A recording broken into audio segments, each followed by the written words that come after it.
Assalamualaikum warahmatullahi wabarakatuh. Lagi sekali kita bertemu pada malam ini untuk menceritakan satu lagi topik. Saya kira hampir sebulan lebih atau 2 bulan saya pernah menanya anda dahulu umur berapa yang you nak pergi. Dulu ramai-ramai tulis, ada yang tulis awal 45-50 pun ada. Okey, ada yang banyaknya 60-an, 70-an. Tapi ada yang juga berani tulis 90, ada yang tulis 100 pun boleh, ada yang banyak baca buku-buku dan research dia tulis 120. Sebab apa? Ramai daripada kita kalau ikut sains, kalau ikut keupayaan sel kita yang cantik pada awal dulu, kalau dijaga dengan rapi, sebenarnya dia ada hayatnya sampai 120 tu masih lagi okey. Bahkan anda tahu kan yang paling berumur panjang sementara waktu ni adalah wanita di Jepun, namanya apa dia, Kane Tanaka. Tahun lepas 117 tahun, juga orang Japan yang highest. Sebelum tu orang French ke orang Itali, perempuan French tak salah saya, yang tu lagi tinggi 120 ke 125.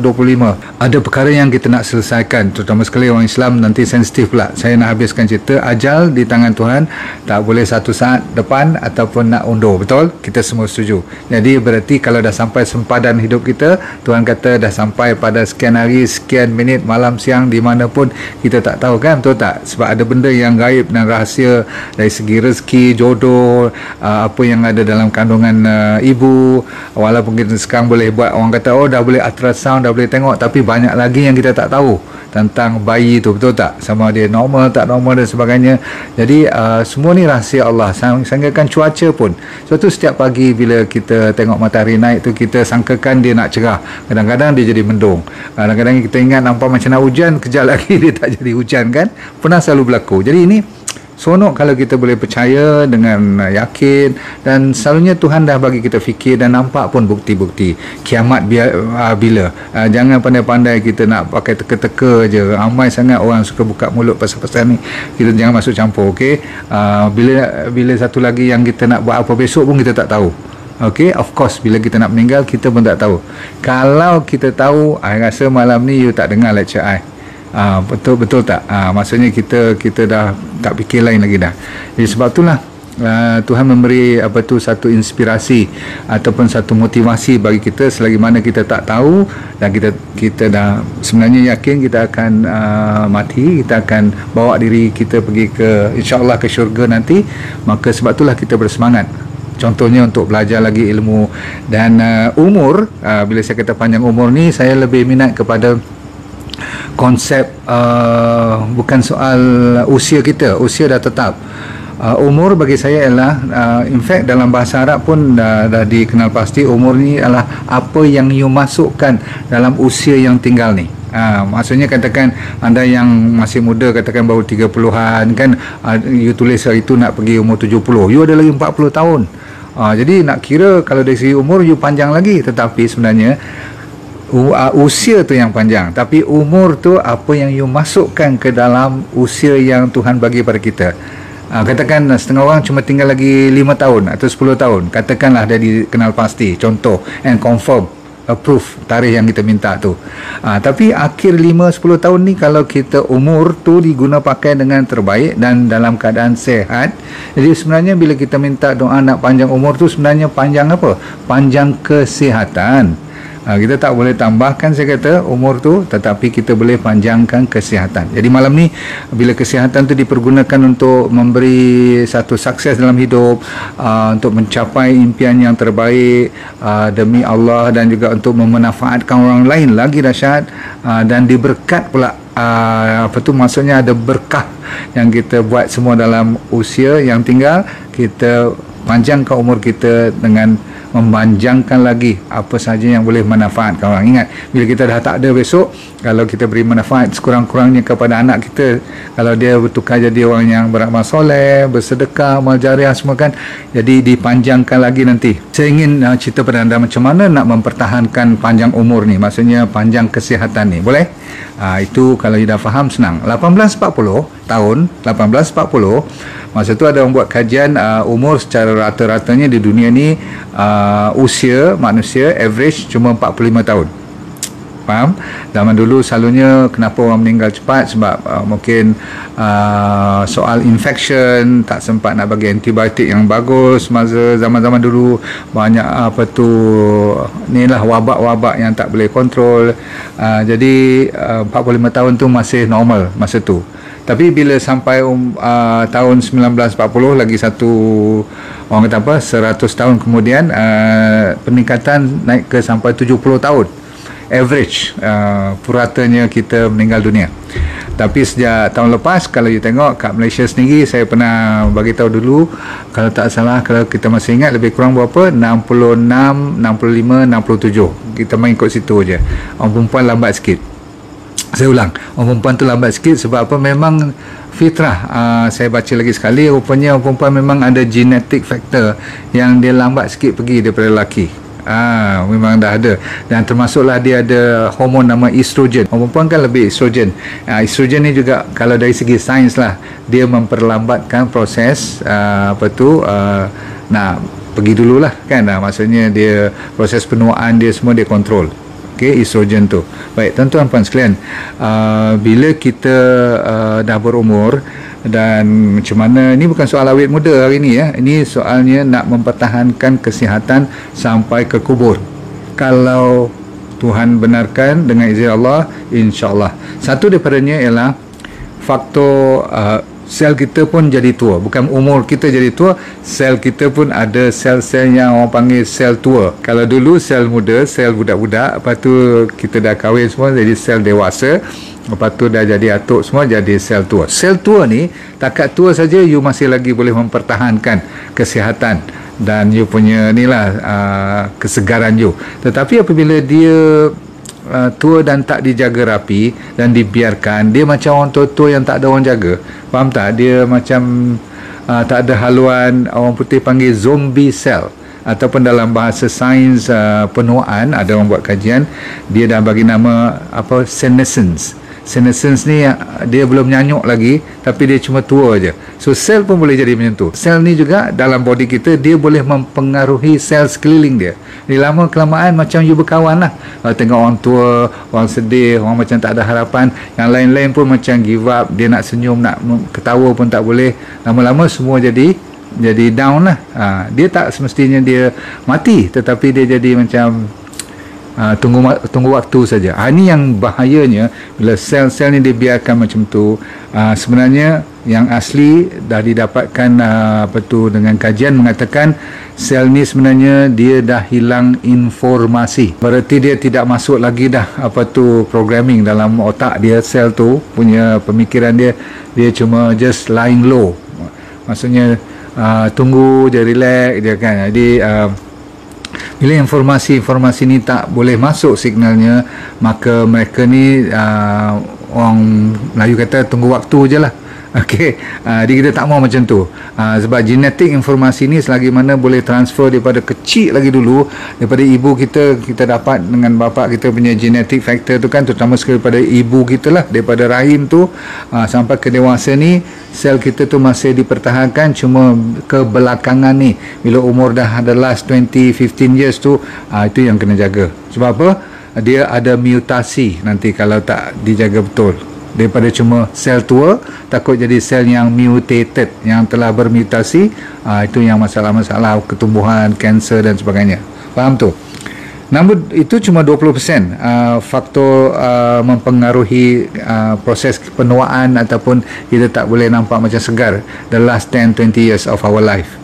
Yang penting ialah nombor 2 ni, yang 80% lagi faktor yang paling besar ialah apa yang dipanggil faktor epigenetik. Bukan genetik tu, bukan jin daripada mak bapak kita, tetapi persekitaran, gaya hidup, pemakanan, tidur, matahari, semua tu, stres, toxicity. Yang ni yang memainkan peranan. Seolah macam kalau you tak jaga betul, kalau you ingat zaman dulu kita ada CD, tahu CD player? Ada player, lepas tu ada CD. Kadang-kadang CD ciplak pun banyak kita pakai. Tapi CD ni kalau cantik macam mana you beli original pun, tapi kalau dia dah ada scratch, dia ada garisan atau gurisan yang dah kasar kat dia punya permukaan tu, bila nak baca dia, bila dimainkan dah tak ada lagu lagi dah tak ada gambar yang sesuai lagi dah, rosak. Ini menyebabkan kita bukan mati, maksudnya kita masih hidup, tetapi dah rosak. Ada satu perkataan yang you kena dengar, namanya sirtuin. Nama sains ni famous kalau orang yang buat kajian tentang proses penuaan ataupun cuba mempertahankan kesihatan waktu dewasa, waktu tua. Kita sentiasa kena ada satu bahan namakan sirtuin. Sirtuin ni Tuhan bagi untuk bukan manusia saja, untuk pokok, untuk binatang, untuk segala tumbuh-tumbuhan yang hidup, yang makhluk Allah. Ada satu yang kajian sains mengatakan kalau sirtuin ni bahan yang mempertahankan kita tak rosak. Dia lebih kuat daripada antioksidan, dia lebih kuat daripada phytonutrient dan sebagainya. Yang ni kalau siapa boleh jaga sirtuin ni, cantik sangat. So sekarang tiba masanya saya janji nak bagi 10. Nombor 1 tidak lain tidak bukan ialah, mungkin you dah agak dan mungkin you tahu, bagi mereka yang pernah ingat Rasulullah SAW bersabda untuk menjaga kita supaya tidak menjadi bermasalah dari sudut penyakit, jagalah perut. Tetapi cara jaganya senang saja. 1/3 solid makanan, 1/3 minuman, dan 1/3 ditinggal kosong. Berarti lebih kurang 66% lah patut penuh kalau kita makan apa-apa pun. Sains dah buat kajian ni, nak cerita kat you, kalau you boleh tinggalkan ni sains siapa yang boleh tolak 20 hingga 40, saya ulang lagi sekali, 20 hingga 40% daripada yang you kebiasaan makan sekarang, katakan penuh perut kita, katakan 100%, you remove 20 to 40%, so average-nya 30%. Kan tadi yang Rasulullah SAW kata berapa? Bersabdanya 66% lah, lebih kurang kan. Sains dah confirm, siapa yang buat calorie restriction yang antara 20 hingga 40% daripada kebiasaan dia makan, dia kurangkan 20 hingga 40%, dia akan nampak perubahan. Dahsyat tak? Jadi saya suka konsep calorie restriction ni. Dan juga bagusnya tidak dikatakan sampai you kena orang kata apa, tahap makan, jangan makan sampai bawah pada 50% daripada keperluan you kena tahulah keperluan you kan. So jangan you turun sampai 20%, sampai tak makan apa. Betul lah intermittent fasting, semua tu betul, you makan mungkin sekali atau 2 kali je sehari, betul, tetapi jangan terlalu rendah sehinggakan body you tu, you jangan main. Dia pun otak pintar, kalau seminggu you kuruskan badan, sebulan nampak kurus, 2 bulan lagi kurus, tapi sampai satu ketika besok you makan sikit pun you tak turun berat badan. Bahkan you pernah tengok tak, ramai chef dia tak makan banyak. You tak percaya, you tengok diri you, betul tak? Ada dalam ni, ada tak siapa kat sini yang sebenarnya doktor, saya tak makan banyak, saya makan setengah pinggan je. Dulu memang betul saya makan 1 pinggan, tapi sejak saya makan setengah pinggan tu dia turun sat, lepas tu dia tak turun langsung lagi dah. Lepas tu saya tak tempuh langsung nasi pun tak turun-turun juga. Pasal apa?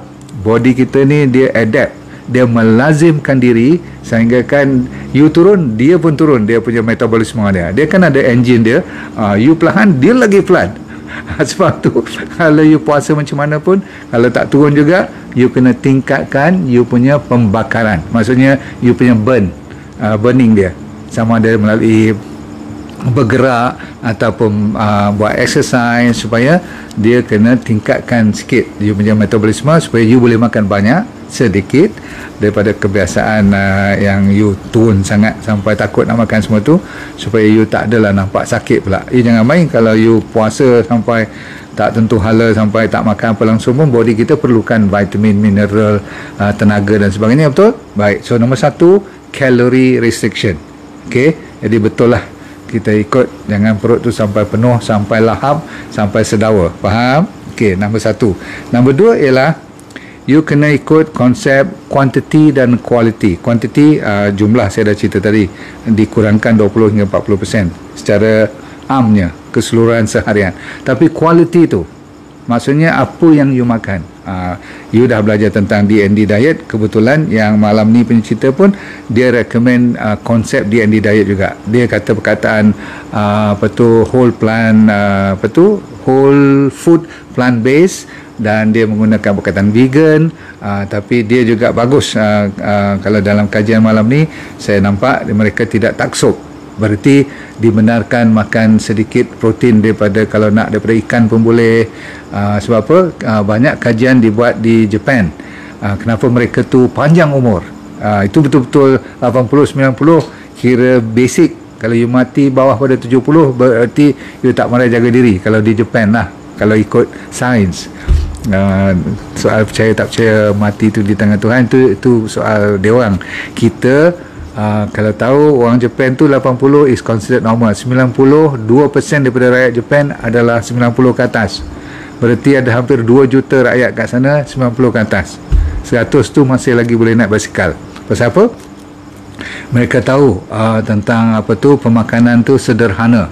Mereka tidak pernah penuh perut dia orang, dan dia orang selalu makannya ikut D&D diet punya style juga. Tapi dia dibenarkan ambil ikan, dia orang ada ambil sedikit sangat daging, tapi lebih kepada seafood. Okey, mereka karbohidrat semua okey, nuts and seeds banyak, even dia orang makan nasi no problem kan. Jadi banyak sayur, banyak buah-buahan, dan ada lagi yang dia orang buat apa lagi. Nombor 3 ialah dia panggil fasting. Okey, bukan fasting saja. Macam kita tu hari Isnin dengan hari Khamis kita puasa kan, insya-Allah puasa sunat. Tapi kita juga puasa belah malam. Ni macam sekarang saya dan anda sampai besok pagi dah kita tak makan apa-apa, nak minum no problem. Boleh. Any minuman yang tak bergula no problem. Bila dia kata fasting mimicking punya konsep, maksudnya dia cuba meniru macam fasting, berarti puasa air. Dia fasting tetapi dia dibenarkan, macam saya cerita malam tu. So puasa air ataupun puasa yang kalau terlalu lapar dibenarkan ambil, macam kita di diet ambil buah, mereka dibenarkan juga ambil sedikit katakan kacang-kacang ataupun sup, no problem. Boleh faham? Terutama sekali minyak yang baik dibenarkan sangat-sangat. Saya ulang, minyak baik seperti apa? Seperti minyak kelapa, kalau kita lah Malaysia, minyak kelapa sawit, minyak olive oil, sacha inci oil, memang direkomend sangat-sangat. Okey, omega 3 tu memang, sebab dia orang Jepun pun dah takut kepada ikan sekarang, sebab banyak sangat letupan tempat-tempat nuklear semua kan. Dia orang takut air tu dah mula tercemar. Soal nombor 4 ialah tentang, saya dah cerita tadi, mereka menggalakkan whole food plant based. Maksudnya banyakkan benda yang hijau. Maksudnya sayur-sayuran, buah-buahan, legumes, lentils, beans, nuts. Okay, nuts mereka tak berapa banyak, dia orang slow down sikit. So boleh ikut Okay, seterusnya protein tak tinggi, protein yang daripada daging. Langsung orang kata apa, kalau seminggu sekali 2 kali tu macam kita punya cheat day je. Betul lah kan. Kita jangan guna perkataan cheat day tau. Cheat day tu macam menipu je. Sebenarnya kita gunakan perkataan it's okay to have 1 or 2 days sedikit daging, supaya kalau you malas nak beli B12, okay lah, cover sikit. Cuma bahayanya ialah susah kita nak dapat daging-daging yang liar. Maksudnya daging tu asal daripada binatang yang dilepaskan, bukan dikurung. Makan pellet, makan hormon, makan antibiotik, diinjek lagi, itu bukan daging yang dimasukkan dalam program ni. So kalau dapat kambing yang bela sendiri, yang dilepas kat hutan-hutan sendiri, petang you ambil balik. Macam zaman-zaman dulu, kambing ataupun saya nak kata tadi, kambing, kerbau, lembu, semua tu boleh sangat-sangat. Sebab tu saya tak menutup cerita tentang ayam yang dibela di kampung semua. Kalau betul-betul telur dia pun boleh. Okey, tapi sedikit saja. Okey, saya kata 1-2 hari dalam seminggu. Mereka orang yang tahan centenarian ni orang yang 100 tahun, yang ada kajian dibuat di Blue Zone, ada lebih kurang 9 daerah di dunia, termasuk Okinawa, di Sicily, di Itali, di Amerika,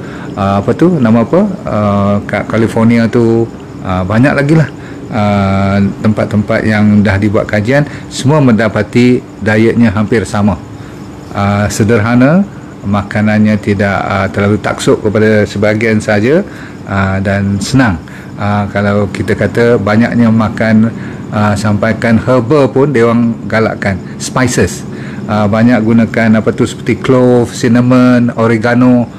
Saya tak pandai sangat lah oregano ni, tapi clove, yes. Cinnamon, kayu manis, yes. Okay, mereka lebih risau tentang quality daripada quantity. Berarti semua yang dia pilih tu, kita pun risau kalau saya suruh buat organik takut mahal pula nanti kan. Baik, tapi kita masuk yang kelima pula sekarang. Yang kelima ialah saya nak cerita tentang melatonin. mereka tahu yang melatonin ni merupakan satu hormon yang cukup cantik untuk menahan supaya tak sakit masa dewasa, masa tua. Iaitulah keperluan tidur. Semua daripada mereka tidurnya mencukupi. Tergantunglah, setengah orang kata 6, setengah kata 7, setengah orang kata 8, tapi antara 6 hingga 8 jam tu cun lah. Kita pun tahu sendiri. Saya sekarang ni kadang-kadang lepas saya buat live ni semua, otak saya masih lagi aktif. Saya ada sikit minuman teh, lepas tu yang tak ada gula. Sebab apa? Tidur adalah satu daripada kehendak body untuk tahan lama, untuk umur panjang. Orang kata rugilah dok tidur. Tak. You bacalah dalam ayat-ayat Quran ataupun ustaz-ustaz kita ajar pun malam tu untuk istirahat kan. So sebab itulah saya rasa bersalah je kalau saya tengok jam panjang sangat saya berceloteh ni kan. So takut you tak cukup tidur nanti. Exercise saya dah cerita. Biarkan body kita tu sampai tercungap sikit-sikit. Saya ulang, mengikut keadaan. Nanti saya suruh nanti kena masalah jantung pula nanti kan. Katakan you sihat walafiat, biar sampai tercungap-cungap dalam masa 30 saat, berhenti 30 saat. Saya nak cerita tentang Jay-Z, jogging zikir. Sambil jog, sambil zikir. Ada waktu you tekan sampai tercungap, ada waktu you berjalan. Satu hari nanti saya share. Saya tengah eksperimen sekarang, berapa lama boleh tahan dan berapa degupan nadi efektif tak. Tapi so far so good. You tak payah lari laju-laju. Dia punya jog pun kalau dalam bahasa Jepun dia panggil nako-nako ke, yang ada seorang profesor tu kan, dia ajar macam mana kita untuk orang dewasa ni tak payah sampai sakit kaki tu. Dia lari tapi macam tak lari. Sikit je. Lepas tu kita sambil zikir cun. Okay. So kalau you belajar buat sendiri exercise, mustahak sangat. So semua orang yang dalam kajian Blue Zone tadi tu, dia orang mau tak mau, kalau tak exercise jogging pun dia orang buat berkebun ataupun mereka ada mainan kampung dia orang sendiri. Dia orang ni ada banyak community punya kumpulan-kumpulan yang duduk main sekali, dan dia orang support each other. Ada setengah tu masih lagi kena pakai tongkat ke sikit-sikit, yang tolak-tolak wheelchair pun dia orang bantu. Bagus. Jadi nombor seterusnya, nombor 7 ialah jangan lupa kepada penggunaan brain. Tun Mahathir dia bagi 3 je peninggalan. Kalau orang tanya dia apa-apa, dia bagi nasihat 3 je. Nombor 1, makan jangan banyak. Dia pun kata makan, don't eat too much. Nombor 2, exercise, mesti bergerak ikut kemampuan. Dan nombor 3, dia kata jangan lupa guna otak. Dia dari segi pembacaan lah, majlis ilmu. Jadi kalau you join saya ni, sekurang-kurangnya kita meningkatkan ilmu setiap malam lah. Kalau kita masih lagi ada kudrat, Tuhan bagi panjang umur. Nampak? Tuhan bagi panjang umur. Itu maksud saya, panjang umur tu untuk kita penuhkan dengan benda-benda yang bermanfaat. Jadi Tuan Mahathir kata kalau you tak pakai otak you akan kecut nanti. Sebab tu dia sampai sekarang tak berhenti-henti membaca, bagi idea dan sebagainya. Okey, baik. Kita habis dengan diet tadi. Jangan lupa D&D diet. Lepas tu you dah belajar banyak tentang ulam-ulam. Nasib baiklah kita suka kepada pucuk, makanan-makanan yang berulam, bayam-bayam Brazil pun boleh, semua yang menghijau, pegaga. Kita banyak ulaman di Malaysia ni. Jadi alhamdulillah, termasuk sampai kita pun dah pandai dengan omega 3 daripada sacha enci. Kalaupun ikan tadi tak boleh makan, minyaknya pun tak boleh makan. Kalau tidak, minyak ikan tu masih lagi antara terbaik tau, jangan bermain. Tapi sekarang Tuhan kata nak bagi rezeki kepada orang yang recommend sacha enci. Dan sacha enci baru didapati untuk kajian orang dewasa ni, dia boleh bantu mengurangkan infection, meningkatkan kebaikan pelancaran darah ke otak, ke jantung dan semua pembuluh darah ni terbuka. Dia lawan dengan omega 6 yang inflammation punya problem tu, sebab dia ada omega 3. Dia menurunkan triglyceride, mengurangkan masalah kalau ada kanser, dia tolong bantu fatty liver, orang yang anxiety, ada masalah attention deficit, asthma, Masya Allah. Jadi banyak kajian tentang omega 3. Okey, baguslah. Dia tak katalah sacha enci, sebab sacha enci baru 3 tahun ni yang popular, betul tak? Kajian ni selalu menghebahkan tentang minyak ikan lah. Allah terapi, jangan anda tinggal. Siapa yang nak panjang umur dan nak murah rezeki, Anda pun dah pandai baca kan, dah banyak kali dengar kan, Tuhan kata apa, kena buat apa cepat, ataupun Rasulullah SAW sendiri dah mengingati kita ada dua perkara yang you dan saya wajib buat.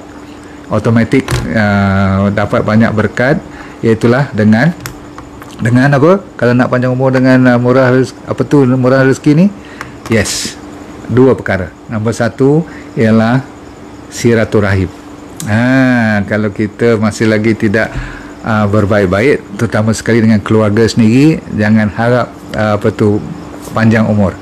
Usia tetap, tapi kemasukan, manfaat dan penggunaan waktu yang tinggal tu merugikan. Kadang-kadang tak boleh kita capai apa yang kita nak. So tuan-tuan sekalian, silaturahim. Nombor dua ialah berbakti kepada ibu bapa. Macam saya dah tak ada ibu bapa, atuk memanglah lama dah tak ada, semua tu kita mendoakan dan kita cuba jadi bapa yang terbaik atau ibu yang terbaik pun sebagai legasi. Maksudnya kita anggapkan mak dan bapa kita tu masih melihat kita apa kita buat untuk cucu dia pula. Okey, jadi tuan-tuan sekalian, berkah ini kalau siapa dapat manfaatkan orang lain, alhamdulillah, you akan mendapat panjang umur dan murah rezeki. Last kali ialah semoga anda sentiasa ingat kepada tagline kita sebelum kita bersurai, namanya apa? Let go and feel good. Okey, assalamualaikum warahmatullahi wabarakatuh. Bye, jumpa lagi.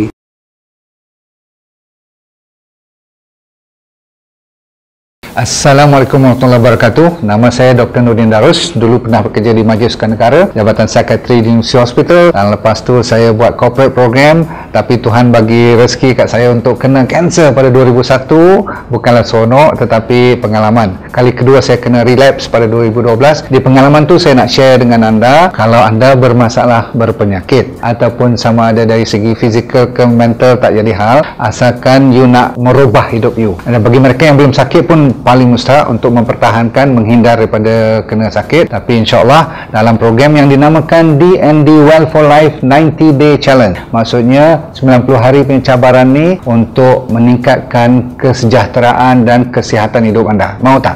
Okey, apa yang dia akan dapat dalam program tu, nanti kita akan ajar teknik-teknik macam mana nak menyelesaikan masalah penyakit dulu secara alami. Kita fokus kepada penyakit yang serius dulu, kanser lah, diabetes, high blood pressure, kolesterol, jantung, untuk autoimun terutama sekali, arthritis, gout, masalah hormon dan sebagainya. Yang penting ialah kalau anda bermasalah emosi pun boleh kita tolong bantu. Yang penting sekali ialah teknik tu. Kita kena bagi kat you dalam masa 90 hari ni, seminggu demi seminggu, saya semacam coach you, iaitu teknik macam 7 day living, teknik 7 prinsip macam mana orang boleh sihat walafiat sepanjang hayat. Kita kena belajar. Orang Okinawa daripada Jepun, apa yang dimaksudkan dengan ikigai, saya akan ajar juga macam mana nak cari hala tujuan hidup. Ramai orang stres sangat sekarang ni, dan kita sediakan doktor-doktor juga untuk bersama bantu you supaya kita semua boleh sama membantu menjadi sihat walafiat, merubah daripada sekarang kepada benda-benda ataupun ilmu yang baru untuk menyihatkan